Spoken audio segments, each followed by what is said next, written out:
Welcome back to Here He Comes Banana Slammer, Congo Bongo's hero. Today's story is... What the hell is this called? I think it's called Spongebob Creepypasta Hope is Lost. Okay, Spongebob SquarePants Creepypasta Hope is Lost. Requested by Odin Moonfox. Which real name? Yeah, I assume is your real name. How was it done? Through Twitter? Yes. Say we look at the Twitter, guys! It's true. I don't. Hello. Not since you deleted your Twitter on April the 1st. Hello. My name is Black. Mr. Black! It's like... No, it isn't. Now, today, 1-2, SpongeBob's coming for you. Feeling like this maybe wasn't 100% serious. Added by Black Cat XX. I'm going to tell you a story of what may have seemed a typical day to any normal intern, but there was nothing normal about today. A fucking intern again. Don't tell me they work at Nickelodeon Studios. It was my first day as an intern at Nickelodeon Studios. No, you fucking what? This is... Right, I'm calling it now. Reskin of Squidward Suicide. I swear to you. SpongeBob Suicide. Do we need to go get a teacher? Yes. They picked me up after receiving my associate's degree from ITT Tech. Wait. That you're the intern and they're picking you up. I think he means they... I don't think he means they like picked me up in a car. I think he means they picked me up for the job. From ITT Tech, you mean made up fancy pants technical school? Just IT. Tech. It just sounds like Techie school. Like, I just think IT. I just think of like as in computers. They've just made it up. It was a stupid school. Yes, it was one you made up, but it taught me what I needed for this chance. Running donuts and making coffee sucked. I can tell you that much. But it had its perks. Yeah, free donuts for one. Me being on the road of an editor. All the semen he can eat. I always say something nice. You can just like downgrade it a million times. Me being on the road of an editor. What the fuck does that mean? Steph, explain. I sometimes received the opportunity to see episodes before they were officially released. No, you didn't. This again. Today, I was invited into the editing studio. Yeah, I bet you were. What were you saying earlier, Matt? It's what they call the dungeon. It's a bright, colourful room with all these pictures of SpongeBob while he's like tied to like one of those. Like, are you feeling it now? He's tied to the back of a chair. Oh yeah, one of the great perks of the job. Of course, I can't close my mouth at the moment. But... Or sit down. Or fart without crying. I was invited into the editing studio, but you see, it was odd. Yeah, we've discussed that. They put the pommel horse away for one. There was no one in there. Normally, this would cost me my internship. Wait, what? So you were invited in, and you went in, and that would have cost you your internship. But oh god, I couldn't resist the urge. What? You were invited in! Once again, it's just going to deviant places. Hang on, were you invited in? And you're telling me that no one was in there and no one was who invited you him in there? Did you just invite yourself? It was a spooky ghost. Ectoplasm. He just came out covered in ectoplasm. He's been slimed by the editor's ghost. Well, it's Nickelodeon. Editor's ghost cock. Anyone remember that? 90s Nickelodeon? All about the slime? Sliming people? Yes. Yeah, it was... Gunge. There was Goosebumps, the Monster Blood two-parter. It was like the Blob, but it was green. I just remember in general when they had the game shows and shit like that, always just throwing slime and shit at people. Monster Blood episode where the Monster Blood didn't like the airline food. Oh, that one, yeah, I remember that. And became invincible. Oh, that died because the airline food. Like the whole episode was leading up to this stupid joke of like, how about the airline food? Written by Jerry Seinfeld. Before he became a deviant, had his sex change into a bee, and then tried hitting on human women. No, was that Seinfeld? Sex change into a bee? Fuck me. As if that's another sex. Yeah. It may as well be. Tumblr joke. Still relevant in 2017 for some reason. Turning yourself into a dolphin. He identifies himself sexually as a bee. It's like, my pronouns are Jazz and Jazz Self. Those jokes are already dated before the episode even airs. Right. To be fair, it sounds like a buzzing time.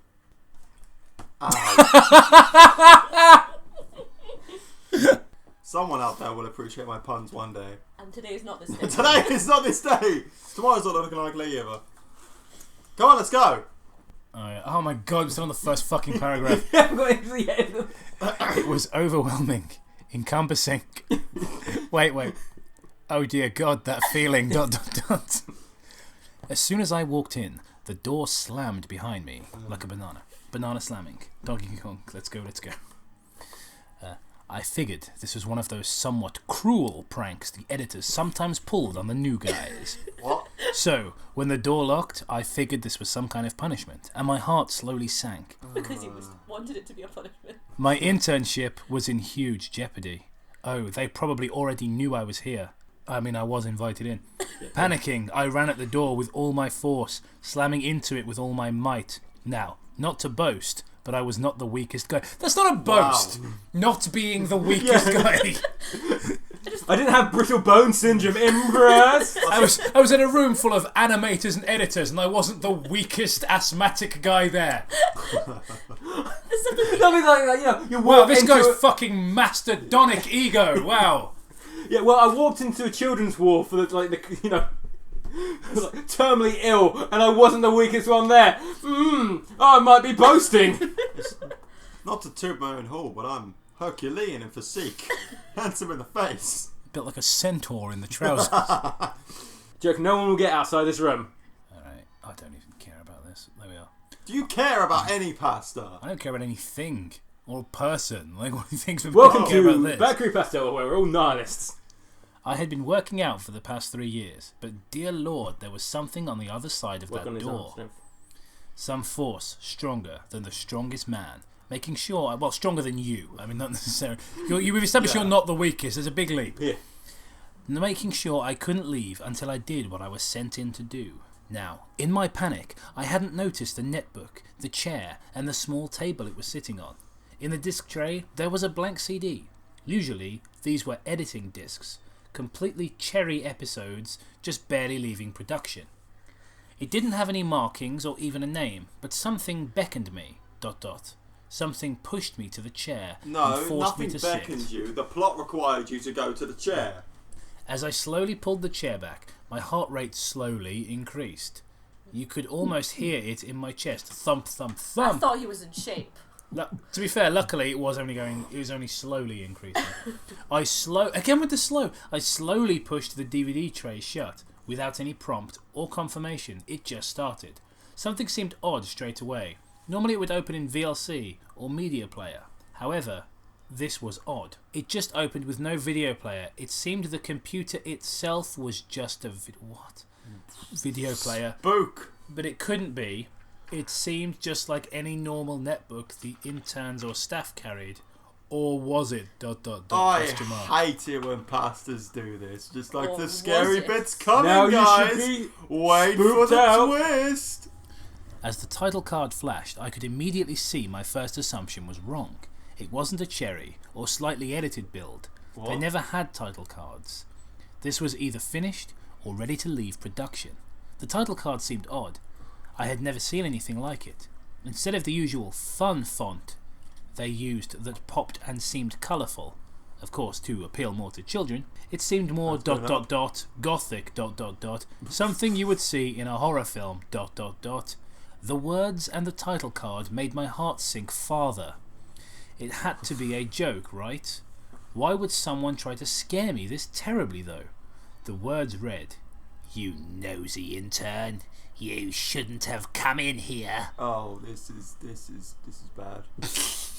And the usual happy bubble transition that we were all used to was gone. We were all used to it. Remember back in the day we used to talk about that bubble transition for you. Great times. Great times. All the transitions that would be in the unfinished episodes I was used to seeing. Yep. The text just melted down the screen, almost like blood running down a wall. ... And it slowly faded into the show from a couple of seconds of utter silence. Are you spooked yet? I'm pretty spooked. It transitioned into one of the familiar openings. ... With Spongebob slowly snoring in bed and Gary sleeping beside him on his newspaper. The blowhole of an alarm clock was there. Even the bed was. Well, you would think so, considering he's sleeping. Here it is, guys. You're talking about a reskin of Squidward Suicide. The tense changes. I begin to feel relieved. Oh, I remembered all of this from when I was a kid. for fuck's sake. It seems normal, but was it? Oh dear God, I was wrong. ... Forgive me. You must forgive me. I am choked up. ... Just writing this. Yeah, because all that. I wanted to What forget about? this, but something compels me to share my story. I was expecting the blowhole to go off, and SpongeBob to start his typical routine. Right, okay, blowhole. It's a bloody foghorn that Yeah. goes off in the. I'm picturing there's like a dead dolphin in the room. His alarm clock is just a dead whale. It's like nobody. That's probably the most grim. Just like just hanging up on hooks and just this huge fucking rotting carcass. Just a clock jammed into its chest. Hey, gee. Oh wait, that might actually be I was disturbing. going to say, that might actually be a better SpongeBob pasta, you know. I mean, it'd still be shit, but at least something would be happening. It's like, remember all these characters that you loved? Isn't it scary that they're dying? No. No, it's not. Right, has anything happened? Right, before we carry on, has anything happened? Nope. No. No. Oh, how? Other than the urge to make more jokes about it being gay. Oh, Well, how? we need to forgive him, maybe because of how shit the Because he's pasta all is. choked up, you remember? It's one of the perks of being an intern. Your own noose. And donuts. I just meant all the cock he could, you know. So I was thinking, or gobble. just massive amounts of semen. Just how bad that thing annoyed me as a kid. Learn to write a sentence, but it didn't come. ... There must have been at least just 3. What? Wow. All right, God. Oh. There must have been at least just 3+ minutes What is that? of just SpongeBob snoring. ... Then ... Just. Something finally happened. Okay, great. It started to slowly pan into his face. That's not a pan. Yeah, I was that's a saying, zoom. you've definitely used the word pan incorrectly there. Oh, so slowly, waiting in anticipation, just dying for something to finally happen. Yeah, I know the fucking feeling, mate. I would later greatly regret this decision. Oh, what I would give if it had just ended right then and there. I see what the I office... feel like- yeah, we're getting on the same page here. I feel like that when I think back to me saying, should we record a Tails doll? I found this Tails doll story. And Matt thought, I don't know. And if it had just ended there... If I said, don't be gay, Jacob, let's just play Gunstar Heroes again. Yeah. Well, Well, we wouldn't be here today, drinking coffee and tango and listening to this. Not together. We're having coffee and Matt's having tango. mixes like, delicious coffee and tango. Tango. This probably won't taste horrendous. How was it with gin, by the way? That's We put the fine. gin in the tango. It was just Was like that good? tango, but with a bit of a kick to it. And laid back. Sounds alright. I can see what this author's trying to do. So He's let's try using some. words like slowly and greatly. He's trying to put tension. He's trying to use tension and use all these describing words. Essentially, he's trying to build up his word count so then he'd go, oh, I've got a 10,000 word thing on fanfiction. Isn't it great? No. You're doing it wrong. The problem is he's trying to build atmosphere, but he's clearly never read a story Which has done so. Other than the hungry Or- caterpillar. at all. Caterpillar step off, bitch. I'm That's what I looking was at doing. So he's read that, I'm and then he's scared. gone straight onto this. I suppose, yeah. What was... I just had this flashback to college. I can't remember the context, but being like, now I can finally finish my novel. And it's just a guy at a typewriter. He's, that was one fucking hungry caterpillar. Honestly, it could have been anything. Yeah, it could have been any of the stupid jokes we used to make in college. But I just remembered that when you guys looked at the hungry caterpillar. It's like some like Stephen King protagonist, like a typewriter. It's like, that was a fucking hungry caterpillar. And I was writing a story about how great I was and using fakey words. Lady in the Water is such dog shit. It's so bad. Is that a new M. Night Shyamalan? No, it's an That's old an M. Night older- Shyamalan. well, It's M. not- Night it's Shyamalan not- it's the basically shit one plays that the no one Messiah. talks about. It's got Paul Giamatti in it. Oh. Yeah, it's like he has to protect the wingwangs from the flibblebobbers. Yeah, I remember that. And I'm making these words up because I can't remember, but they're about the same. It's like, there's this great big wolf thing, but it's known as a Nogla. Yeah. And M. Night Shyamalan comes in and saves the day. Yeah, he literally comes in and talks about how critics are evil. yeah. Oh. That is going to be the least fucking self-aware thing ever. That reminds me of, you know what? There's an Irate Gamer episode where Oh, God. He reviews M. Night Shyamalan. that would the world probably implode if that happened. But the bad guy is like, I the bad guys who were all Chris Ball's green screened in. Just like, I told you to send haters to destroy his channel with negative comments. And he's like, ha, those idiots can't even make a peanut butter sandwich or something. I'm like, oh my god, you fucking retard. I just remember the one. Now I said to them, can go review Ghosts or something. Chris Ball's the fucking paranormal investigator. I think this please? house is haunted. This house has got spooks, ghosts, and poltergeists. Can we please? What the hell? What is this? A haunting or a test of patience? Now, I think we should make a promise to these guys now. Let's make One pacts. day, Suicide pact. one day, I swear to God, no matter how long it takes, we will get Chris Balls and we will do a paranormal investigation. Even if we have to fly out to America to do it, we will do it legit. So make and promises it's you so can't keep. fucking funny. Kickstarter link in the description. I'm sorry, but if I'm going to do that, I'm bringing my drinking game with me because I'm not going to be around. Yeah. I'm not going to be able to be around it. Let's without take going, a bottle of gin with You need one of those beer hats, just look like. just gin in one and whiskey in the other. No, but yeah, you got like a backpack, but it's a keg on it, a keg full of what whiskey. the hell? It's like, oh no, not. What the hell? Shall we continue? Right. This haunting is just like Super Mario Brothers. I guess What this the is hell? There. As I finally reached deep into his face. No! We're not doing the rest of the Save pasta with the that voice for another time. Yeah, one of the characters in one of these stories has to fucking be Chris Ball's now. Please. Right. You could clearly see his expression. It was one of horror. Sorry, malice. can I get Wait, no, this is perfect though. It was one of horror, malice, or someone in terrible nightmare. Sorry, just looking at the first thing in that sentence, is it reached deep into his face? What? Yeah, I don't understand what. You mean zoom? I'm assuming it was like the pan was a zoom, because this person doesn't. This person knows what a cherry episode is, but doesn't know what a pan is. His eyes almost seemed as if they had been stitched shut, Oh god. like a fucking blind Mudokon from Abe's Exodus. This is just like Abe's Exodus. Yeah, I was gonna say, I've got to say, yeah. This story makes about as much sense as if Simon Belmont was eating a burger. Or like, Link was. God, this story is so bad. I wish you could just go back in time. Stop Oh. from happening. Get on with it, or I I'll don't punch. give a fuck about this. Where are we? Keep reading, or I swear to God, I will punch Toby in the head again. I mean, Matt, that is a sacrifice I am willing to make.